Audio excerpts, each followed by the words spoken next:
everybody, Kite562 here with another episode of Tentacle Tales of Terror for you all for this April 16th of 2024. Now, as always, episodes will be 4 p.m. at a weekly basis on a Tuesday to the best of my ability of every month. So I'm your host, Kite562. I cannot talk today, but my name is Kite562, books and manga reviews, but you can also call me Kite. And today's story is The Hound by H.P. Lovecraft. So be sure to leave a like, comment, subscribe if you enjoy the content on this channel. So let's get on with The Hound by H.P. Lovecraft. So, for the plot of this story, St. John and his unnamed accomplice, which he's the protagonist of the story, are a pair of treasure thieves for a museum for what it seems as I read this story. They stumble upon a jade amulet that has a strong connection to the mad poet Abdul Alhazred, the creator of the necronomicon, and I think Abdul was featured in the story The Nameless City. If I'm remembering wrong, please let me know down in the comments below. And so for the first side note, this story has the same similarities of influence from the Junji Ito short story Shiver, which I'll leave at the top right of this video,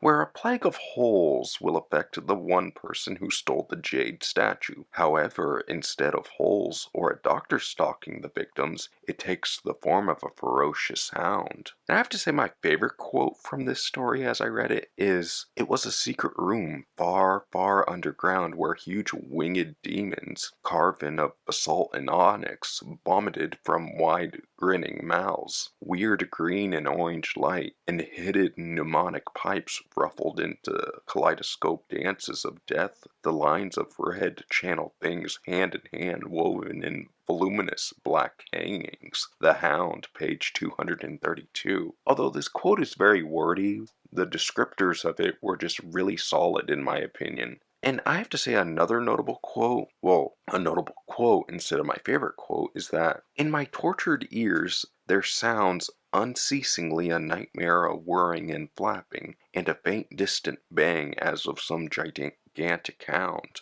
So, maybe this story was influenced by the Hound of the Baskervilles, which that audio review of mine will be releasing on April 7th at 11 a.m. So, a little side note of my Sherlock Sundays stories here.